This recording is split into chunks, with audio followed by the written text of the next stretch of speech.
All right. This is speech number 4. This is my audience. There you go.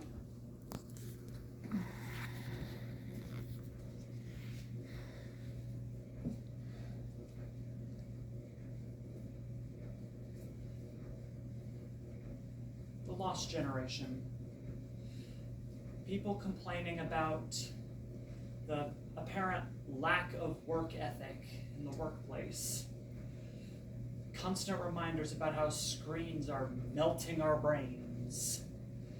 These are just a few of the problems that Gen Z faces in the workplace. But these aren't just problems that Gen Z faces. I'm sure my older audiences will be able to tell me that I'm sure they experienced the same thing, that every new generation was just a tiny bit lazier than theirs. That, the new technology is ruining modern life.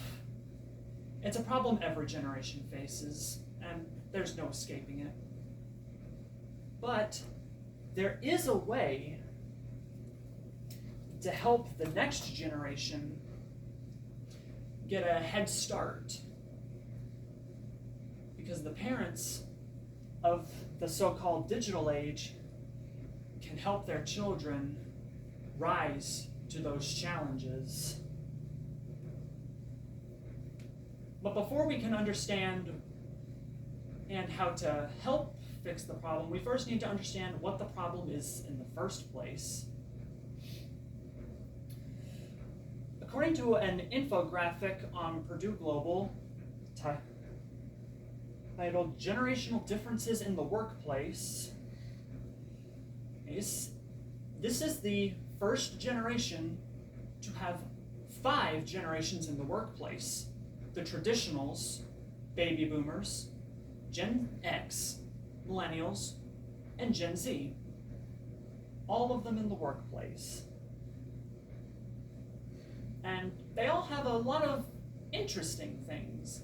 For example, the infographic, which was helped be produced by Dr. B. Byrne of the School of Business and Information Technology, mentions that when it comes to preferred methods of communication, millennials and Gen Z are actually very similar.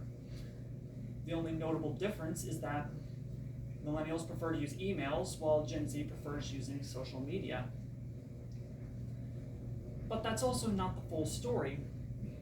For all we all know about the COVID pandemic, well, Gen Z was hit hardest because they were about to enter the workforce. And thanks to the pandemic, according to an article made by Jack Kelly on Forbes,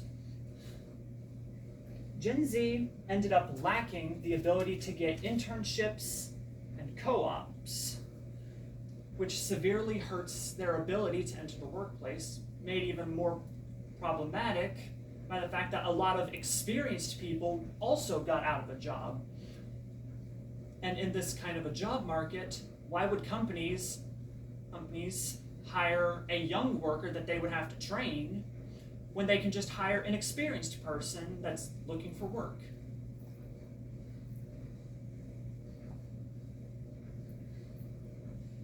And another thing that's holding Gen Z back is that unlike other generations,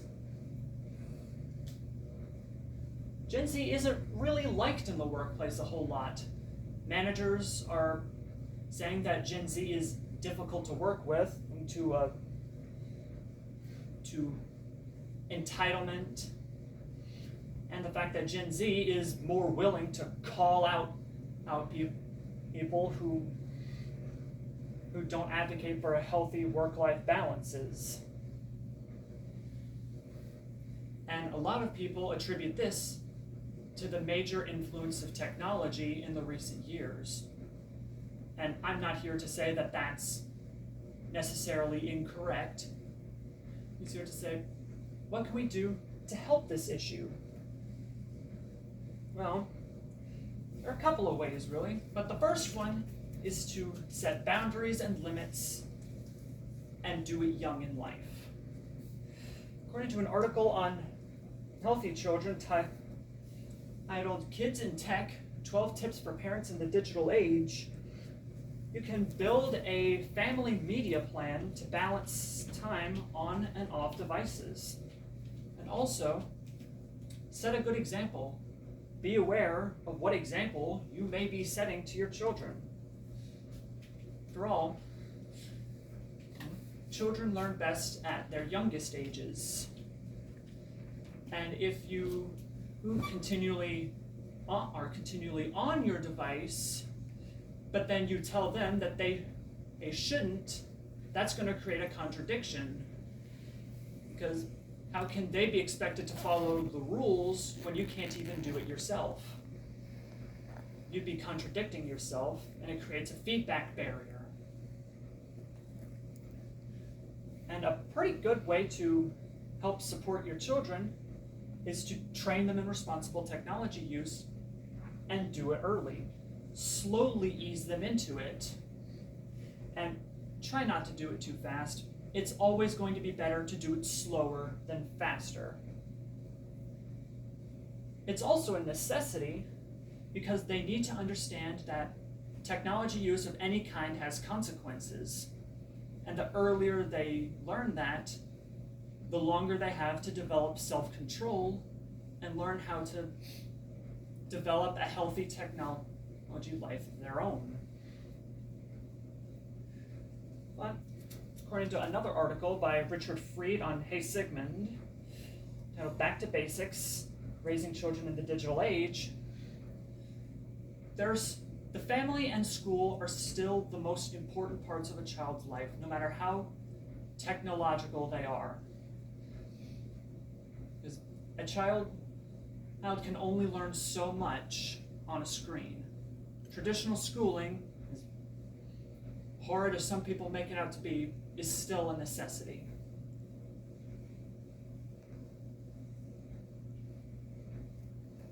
But some people will argue that trying to follow this kind of plan is too difficult on the parents, or that they're going to find out on their own anyway, and it's going to be a moot point. Well, let's take a look at two hypotheticals. The first one is if children have access to screens all the time, were given no technology training, and never learned that their actions have consequences. I could see a world like this being filled with cyberbullying, cynicism, a lack of connections, and every kind of interaction devolving into a shouting match about he said, she said. This kind of a world will also be filled with internet addiction.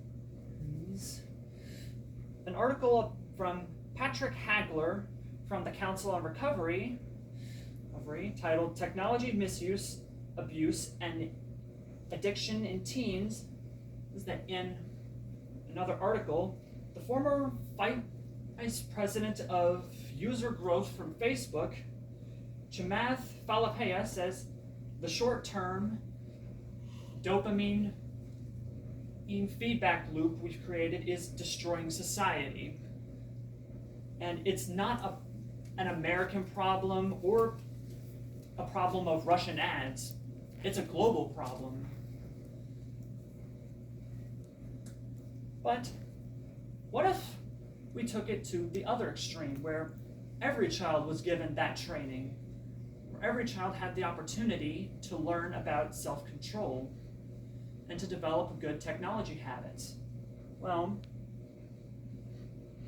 those people, they're going to be the top performers. They're going to be your CEOs, your bosses. They're the ones that succeed. And some people are already taking steps to achieve this. For example, the Guideline for Responsible Technology Use from University Prep says that responsible technology users are thoughtful and intentional. They maintain focus on a task and environment. They don't let technology interfere with face-to-face conversations. They manage their own technology habits, and they'll turn the technology off or divert their attention when appropriate. But this kind of thing can only happen if the parents step up to the challenge. Because while it is ultimately up to the children to seize their own future, if the parents don't help them, or in some cases actively hurt them, they're never going to be able to grasp their own future by the horns. But let's show the next generation how to navigate a world cluttered by attention grabbers and seize their own future. Done.